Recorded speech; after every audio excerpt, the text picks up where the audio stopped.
Esse é o Jornal da VOT e no programa de hoje iremos contar sobre direitos de imagem, contratos abusivos, paródia e o cancelamento digital no universo de The Boys. Oi, meu nome é Nicole Pimentel, sou advogada e apresentadora deste programa e hoje iremos contar como The Boys rasga o tecido da ficção e adentra no mundo da propriedade intelectual.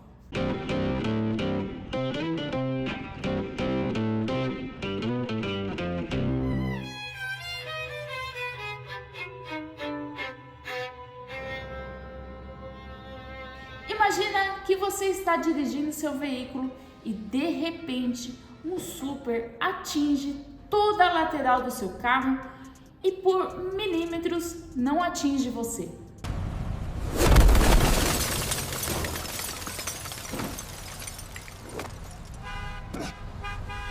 De quem seria a culpa? E o prejuízo, quem arcaria? Mas é aí que entra a VOT e a gestão de marca e licenciamento. Na VOT, os heróis não são pessoas, eles são ativos de contrato. O prejuízo do seu carro?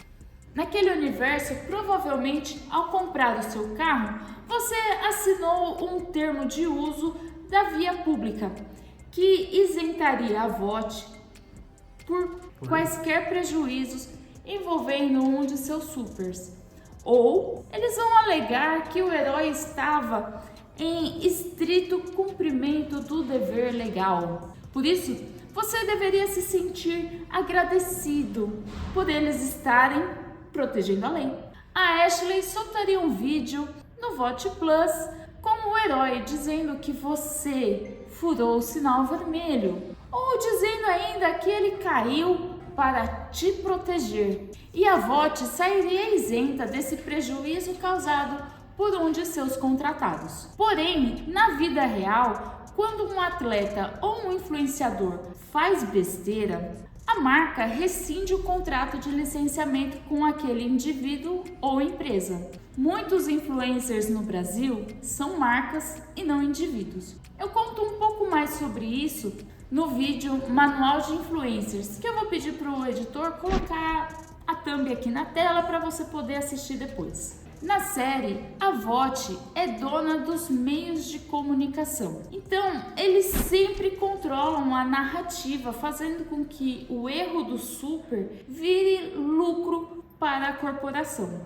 Além do fato da empresa ser dona dos direitos de imagem dos supers de uma forma tão agressiva que o herói não teria direito de se desculpar sem antes aquela situação passar pelo departamento de contenção de danos e o jurídico da empresa. Tá, mas daí você pergunta, beleza, a VOT resolve o BO jurídico do carro esmagado, mas por que o herói aceita ficar calado? É aqui que a gente entra num buraco mais profundo.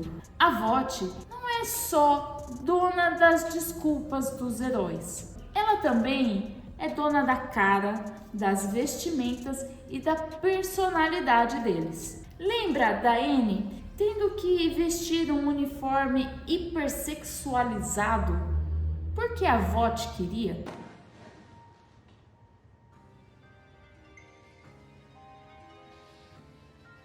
I can't wear that. Sendo não, né? Sendo obrigada. Até porque, se ela não usasse, ela estaria fora do set. E para entender isso de uma forma mais prática, a gente precisa diferenciar o que é uma pessoa física de uma pessoa jurídica e até o direito de arena, tanto de quem anda como de quem voa.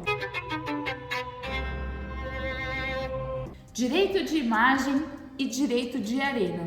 Juridicamente, o direito de imagem é um direito da personalidade, ou seja, ele nasce com você e teoricamente ninguém pode tomar de você esse direito. Mas na série, a VOT trata os supers como se eles fossem atletas de alto rendimento durante 24 horas por dia, 7 dias por semana.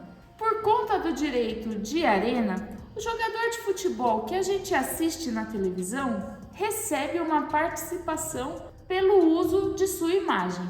Para a VOT, isso não existe, porque para a VOT é a vida do herói que serve como espetáculo. Então, o Super ele não teria esse direito de arena com o uso da sua imagem sendo veiculada pela VOT. Afinal de contas, ele é propriedade da VOT. Quando a Anne entrou para o set, ela não assinou apenas um contrato de trabalho. A Anne, que seria o CPF, deixa de existir e abre espaço para o CNPJ ou a marca Luz Estrela.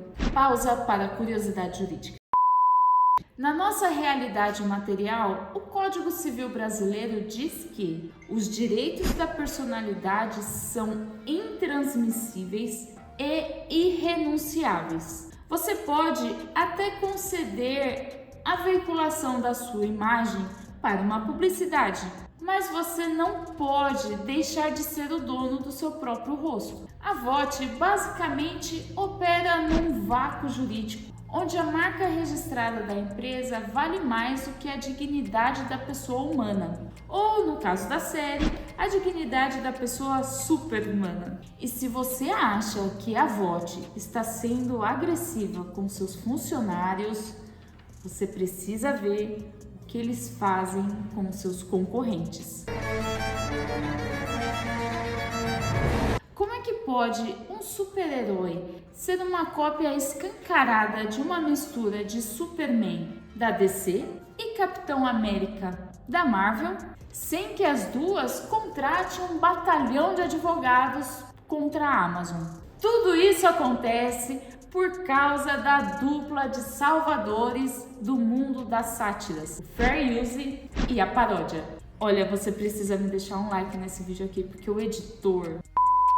É bem visível que o poder de voo, o laser nos olhos, pelo Capitão Pátria é claramente uma cópia dos poderes do Superman. E a forma de agir frente às câmeras e a vestimenta remete ao Capitão América. Então, como é que a Amazon não foi processada pela Marvel ou pela DC por essa cópia dos seus personagens? No Brasil, a Lei de Direitos Autorais diz que as paródias são livres, desde que não sejam feitas reproduções da obra original e que não a ridicularizem de forma indevida. E a série está testando ao máximo quais os limites entre a ridicularização e a paródia.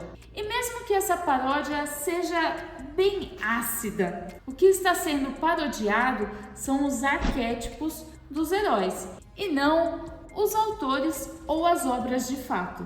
Em The Boys, o objetivo é ridicularizar este arquétipo de herói perfeito e quebrar a ideia de que, com o máximo de poderes, qualquer ser humano seria um pináculo da moralidade ética. Esse tipo de narrativa já existe nas gigantes dos heróis, como é o caso do Deadpool. Apesar disso, nada do que foi criado até hoje esteve tão correlacionado com a nossa realidade, tanto em questões extremas quanto em demonstrar de forma tão prática que as pessoas do mundo real estão agindo como os extremistas mostrados na série. Aqui a gente consegue até afirmar que a série simula com um certo realismo material como seria se existissem os supers no mundo real. Nos Estados Unidos, onde a série é produzida, existe o conceito de fair use ou uso aceitável. Para a justiça estadunidense, se você pega algo que já existe e transforma aquilo em algo novo, trazendo uma mensagem diferente, uma outra estética, você não estaria roubando os direitos de propriedade intelectual da Marvel ou da DC. Você estaria criando uma obra transformativa. O personagem super carismático do ator Anthony Starr O Capitão Pátria é uma caricatura sombria e política do Superman. O Profundo, muito bem atuado pelo ator Chase Crawford, é uma piada com a inutilidade do Aquaman. E a Rainha Maeve fez um cosplay da Mulher Maravilha, porém com uma atuação maravilhosa da Dominique McKellar, bem diferente da atuação nível Mulher Maravilha da Gal Gadot. Kal-El, não! Inclusive, o uniforme delas é o que mais se parece. E como eles usam outros nomes que não são Clark Kent, Arthur Curry ou Princesa Diana, eles estão protegidos pelo escudo da liberdade de expressão.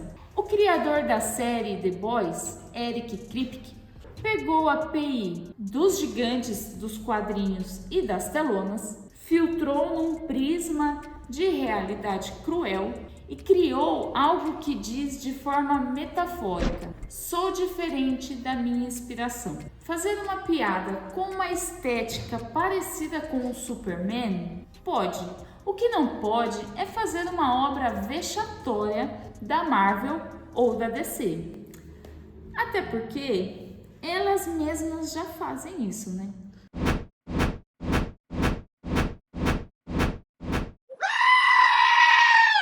E os acionistas e advogados da Marvel e da DC? Eles olham, rangem os dentes, mas sabem que juridicamente perderiam a briga, não por falta do maior poder de todos, o poder do dinheiro, mas sim por causa da liberdade de expressão dos criadores da série. Se no mundo real o fair use e as paródias protegem os criadores da série, lá no mundo fictício da VOT, os contratos os mantêm numa prisão com P de propriedade intelectual. E agora chegamos na cereja azul, ou melhor, na cereja tóxica, o composto V. Bem diferente de outros super-heróis que ganham seus poderes por radiação, magia ou sua ascendência alienígena, em The Boys, o poder dos supers é um produto industrializado. A VOT não criou só uma marca de heróis, ela criou a fórmula dos super-humanos. No mundo real, isso seria tratado como uma patente biotecnológica. E é aqui que a história fica sinistra. Se uma empresa detém a patente de um composto que altera o seu DNA, de quem é o resultado que acontece com o seu corpo? Se a VOT injetasse em você o composto V enquanto você ainda era um bebê, sem o seu consentimento, e agora você soltasse laser pelos olhos, de quem seria esse raio laser? Seria uma extensão daquela patente da empresa? Juridicamente, em nossa realidade material, é impossível patentear parte do corpo ou o corpo humano, mas você pode patentear o processo biotecnológico e as sequências genéticas sintéticas. A VOT poderia alegar que o super-herói, na verdade, se trata de uma obra derivada ou um produto patenteado ambulante ou voador. Tá vendo como ninguém se importa com o herói que o poder é nadar? Isso criaria um nó na propriedade intelectual. O super deveria pagar royalties pelo uso do seu poder? Se o Capitão Pátria usasse o seu laser para cortar uma fita de inauguração de um prédio que não é da VOT, ele estaria fazendo uso indevido e não autorizado da tecnologia patenteada? No mundo real, existiria muita briga para decidir se o poder é uma ferramenta, como um software que você usa, ou se ele seria parte de uma identidade biológica. Se fosse uma ferramenta, você pagaria a licença. Se fosse identidade, A VOT estaria cometendo uma gravíssima violação de direitos humanos ao tentar ser dona de uma pessoa.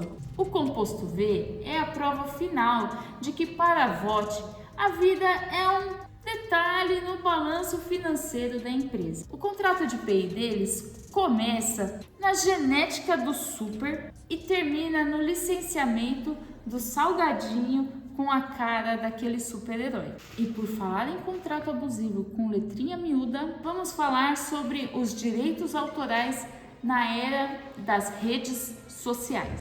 Quando um herói da VOT faz uma besteira, a primeira coisa que a Ashley faz é apagar as suas postagens, dar uma entrevista coletiva e deletar os filmes dele da VOT Plus. When a great American like Homelander is attacked with lies. Isso acontece porque nos contratos dos supers com a empresa existe um controle total dos metadados e da narrativa digital, além da VOT ser um oligopólio da mídia, dos recursos e do abastecimento no mundo da série. No Brasil, existe tanto a LGPD quanto o direito de resposta. Mas na VOT, se você é considerado um vilão para o algoritmo, a sua API ela é sequestrada para livrar a imagem deles. Eles usam o seu rosto para pedir desculpas por algo que às vezes você nem queria se desculpar. Como no episódio do Falcão Azul. Ele visivelmente não se arrepende, mas o contrato e o Departamento de Contenção de Erros mandaram ele se arrepender. Eu peço desculpas se algumas das minhas declarações foram interpretadas como racistas. E para fechar, vamos falar das letrinhas miúdas. Tanto os contratos da Luz Estrela quanto Uso Profundo têm o que chamamos de cláusulas de moralidade, que são levadas ao extremo. Na nossa realidade, se um influencer faz alguma bizarrice, a marca rescinde o contrato e já era. Na VOT, a cláusula de moralidade permite que a empresa mantenha o super no seu cárcere contratual. No direito brasileiro, muitas das cláusulas da VOT seriam consideradas nulas de pleno direito, porque elas ferem a dignidade da pessoa humana. Você não pode renunciar ao seu direito de ir e vir ou de se expressar livremente em troca de um cachê. Mas como a VOT é maior que o governo, lá o contrato empresarial está acima do Estado de Direito. Ainda bem que na vida real isso jamais aconteceria, né? A moral da história é: em The Boys, o maior superpoder não é voar, não é ter laser nos olhos ou ser indestrutível. É ter o registro da marca e um jurídico bem agressivo. E você, assinaria um contrato extremamente abusivo da VOT só para ter algum poder? Ou preferiria continuar sendo um luz estrelista autônomo? Comenta aqui embaixo o que você achou. Compartilhe esse vídeo com aquele seu amigo que é super fã da série. E temos também o vídeo do Fallout, que fala sobre a série e as implicações jurídicas daquele mundo fictício. E é isso, meus amigos. Um beijo e juízo, viu? A VOT International não se responsabiliza por quaisquer efeitos colaterais decorrentes da exposição direta ou indireta ao composto V, incluindo, mas não se limitando a, microexplosões espontâneas, crescimento de membros extras, perda de empatia, derretimento de córneas, complexo de Deus, ou o desejo súbito de beber leite materno. Ao assistir a este conteúdo sem deixar um like, você renuncia ao seu direito de ação coletiva, individual ou espiritual contra a corporação. Os poderes manifestados são de propriedade exclusiva da VOT e devem ser licenciados para usos externos.